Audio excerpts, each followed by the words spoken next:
중앙은행의 신호를 제일 정확하게 읽어내는 자가 승자.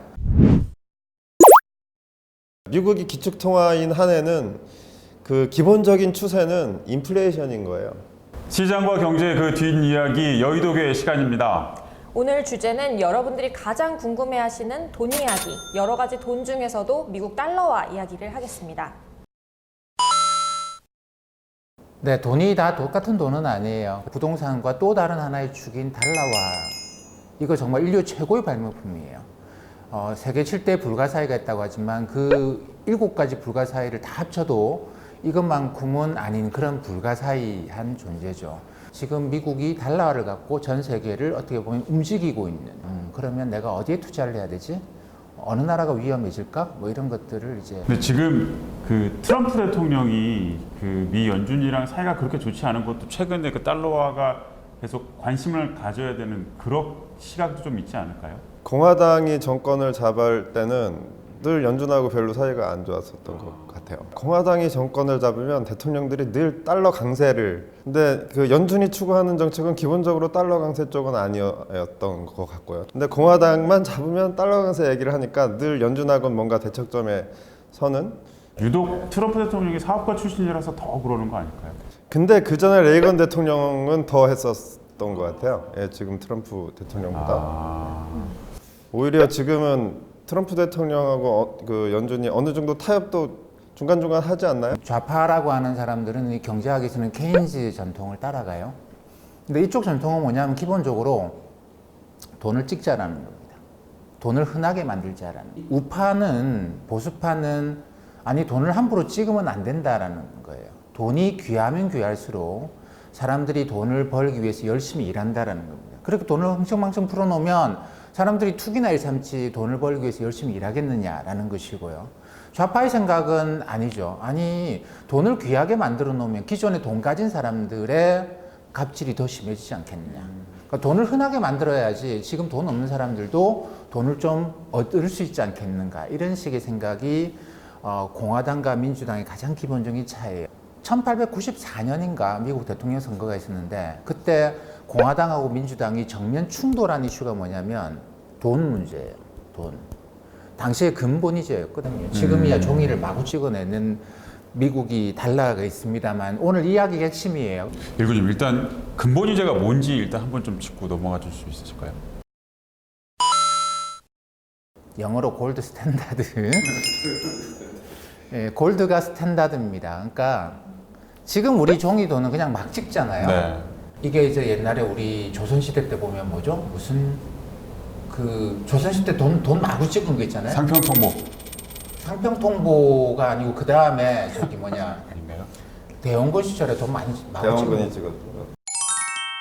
그런 식으로 돈을 마구 찍으니까 사람들이 이 돈을 어떻게 합니까? 믿지 못하는. 갖고 있으면 안 돼요. 값어치가 떨어지니까. 근본이자라고 하는 거는 금을 갖고 그 금만큼만 돈을 찍는 걸 이야기를 합니다.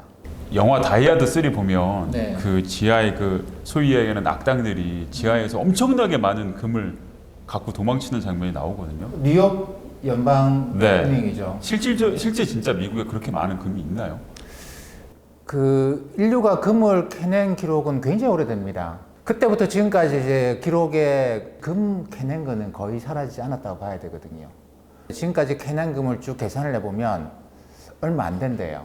그 지금까지 캐낸 금의 한 60%를 중앙은행들이 갖고 있는 것이죠. 각국의 중앙은행들이요. 네, 각국의 중앙은행들 갖고 있고 나머지 40%가 뭐 반지나 귀금속 형태로 돌고 있는 것이고 그 정도밖에는 안 된다고 해요. 뉴욕에 금이 많은 거는 예전에 2차 대전 때 독일이 소련한테 항복을 안 하려고 마지막까지 미국에 항복하려고 그 베를린에서 그렇게 참혹한 전쟁을 계속 이어갔죠. 그러면서 자기들이 갖고 있던 금을 미국으로 넘겼습니다. 고금이 미국에 가 있죠. 그러다 보니까 좀 많아요. 미국이 갖고 있는 금이. 그리고 1920년대 사람들이 미국으로 이민 올 때, 유럽에서 미국으로 올 때 금을 많이 갖고 왔어요. 근본이제 사회에서는 돈이 이동하면 금도 이동하고 그랬거든요. 그때 1910년대, 20년대 전쟁 중, 전쟁 후에 미국으로 금이 많이 들어갔죠.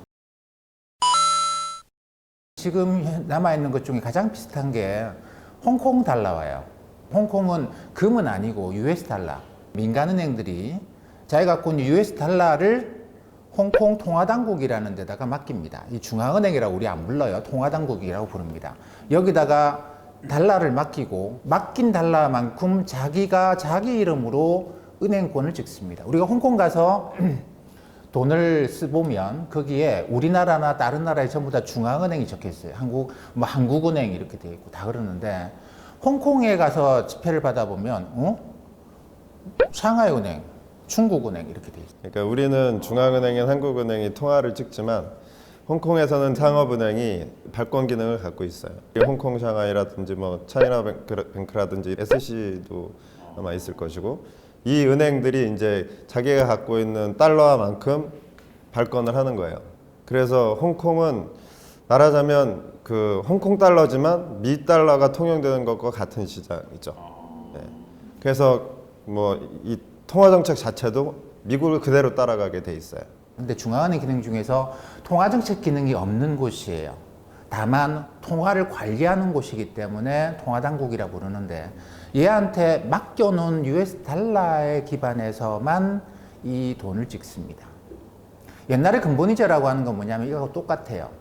민간은행들이 지 마음대로 지가 자기 이름으로 은행권을 찍어요. 이걸 은행권이라고, 뱅크노트라고 은행권이라고 부르는데 그렇기 때문에 굉장히 다양한 지폐들이 존재할 수 있죠. 다만 한 가지 조건은 뭐냐면 얘가 자기가 갖고 있던 금을 맡겨놓고 그것만큼만 찍어야 된다는 거예요. 이 때문에 사실 유통되는 지폐는 모두 다 금과 교환이 가능한, 기본적으로 내가 갖고 있는 지폐나 내가 갖고 있는 구리로 된 동전은 금으로 교환이 가능하다라는 제도였습니다. 그 대공황 때 얘기를 좀 해야 될 것 같아요. 대공황 시절에 미국이 근본이제 국가였잖아요. 근본이제 국가였는데 그 전에 막 경기가 굉장히 좋고 주가도 막 엄청나게 오르고 있었던 상태에서 이제 대공황이 터졌는데 그때 뭐 미국의 GDP 3분의 1이 날아갔을 거예요. 그러니까 어마어마한 충격을 받았고 미국보다 유럽은 더 큰 충격을 받았었다고 하고요. 그 연준이 이 경제가 막 이렇게 그 침체되고 망해가는 거를 그냥 보잖아요. 그걸 구해내지 않거든요. 그 엄청난 디플레이션을 그냥 방관해요. 그러니까 이 근본이자라고 하는 거는 금의 양에 따라서 통화를 발행하는 거니까 경기가 좋아지면 금이 늘어나고 늘어나면 통화도 늘어나고 이렇게 될 거 아니에요? 반대로 경기가 줄면 금이 줄고 금이 줄면 통화도 줄고 그러면 디플레이션이 더 심해지고 이래서 어떻게 경기 조절이 안 되는 거거든요. 그 근본이자라는 게. 근데 그것 때문에 대공황이 발생해서 경제가 가라앉는데 연준이 그걸 냅둬요. 그러니까 너무 좋았으니까 다시 균형으로 가려면 크게 한번 꺼져야 된다. 거품에다 꺼져야 된다. 다시 새로. 뭐 이런 식의 금을 내놓기 싫었던 거 아닐까요? 그거보다는 자연의 지배에 맡기는 것이죠. 그러니까 그런 식의 얘기예요. 흘러가요. 그러니까 한쪽이 과잉이면 이 과잉인 것이 꺼지는 걸로 해서 자연이 생태계가 조정이 되는 것이지 그걸 돈을 더 많이 해서 이 올라간 가격을 유지시킨다? 그거는 근본이자에서는 불가능한 이야기죠. 그러니까요. 그게 이제 중앙은행의 지금 통화 정책의 상식하고는 맞지 않는 거잖아요. 그러니까 경기가 침체가 되면 금리를 낮추고 그래서 돈을 풀어서 경기를 다시 끌어올리려고 하는 게 통화 정책인데 그 당시 근본이자에서의 통화 정책을 하던 연준은 그런 식의 자연의 그 자율 조정을 그 유도를 했다 그래야 되나? 맡겼다고 해야 되나? 그런 정책을 취하게 됩니다. 미국의 경우에 1933년에 국내에서 금하고 교환을 금지시켰죠. 루즈벨트 대통령이. 금태환 정지라고 부릅니다. 가령 프랑스나 이런 애들이 우리 수출해가지고 US 달러 뭐 저기 종이 조각이 받았는데 이거 금하고 바꿔줘. 안 해. 닉슨이 금태환 정지시켰다라는 게 그런 의미인데. 그래서 1933년, 1971년을 계기로 해서 근본이자는 완전히 사라지긴 합니다. 지금 시스템하고 다른 거는 뭐냐면 그때는 돈이 늘어나지를 못해요. 미국의 지금 보수파들이 갖고 있는 생각하고 동일한데 돈은 신의 지배를 받는다는 거예요. 근데 닉슨이 71년도에 근본이자에서 뭐 사실 나왔던 건 달러와의 패권을 놓치지 않기 위해서 그랬던 거 아닌가요? 근본적으로는 무너졌다. 금이 부족했던 거죠. 그러니까 근본위제가 영국에서 시작된 네. 거잖아요. 예, 영란은행이 처음에 한 건데, 근데 그때는 그 영국이 세계를 지배하는 나라였고, 그렇죠? 산업혁명의 나라였고, 전 세계에 식민지가 있었잖아요. 그러니까 금이 부족하지 않았죠 그때는. 예. 사실상 이게 다 전쟁하고 관련이 돼 있어요 어떻게 보면. 예. 그렇죠. 70년대도 베트남 전쟁 때문에 근본위제 흔들릴 때도 저 나폴레옹 전쟁이었고, 맞습니다. 그다음에 1차 세계대전이 지나면서 유럽이 망하고 달러가 사실상 이제 기축통화로 올라서고, 그다음에 2차 세계대전을 치르고 나서는 완전 이제 공식적으로 기축통화가 달러를 인정받고, 이러면서 이제 금을 달러가 대체하게 되는데, 달러가 기축통화가 돼서 유럽의 그 영국이나 프랑스나 이런 애들이 달러에 대한 고정환율을 쓰고 있는데 얘를 금으로 보고, 미국에 금이 없는 금이 거죠. 없었죠. 네, 금이 없으니까 쟤네들 이거 갚을 수 있어? 이게 의심을 하게 되는 거고요. 예. 그러다가 이제 71년에 닉슨의 금 포기 네. 선언이 나오는 거죠. 네. 말하자면. 그런데 달러화도 중요한 거 알겠고 지금 달러화가 전 세계의 어떤 돈의 흐름을 이끄는 통화인 것도 알겠는데 어쨌든 우리나라에서 통용되는 화폐는 원화니까 원화를 좀 더 주시해서 봐야 되는 게 아닌가라는 생각이 드는데 어떻게 그게 봐야 되나요? 근본위제랑 똑같아요. 그러니까 근본위제일 때는 사람들이 금을 봤을 거 아니에요. 미국이 갖고 있는 금의 양을 봤을 거 아니에요. 근데 지금은 전 세계 통화가 사실상 달러에 의해서 움직이거든요.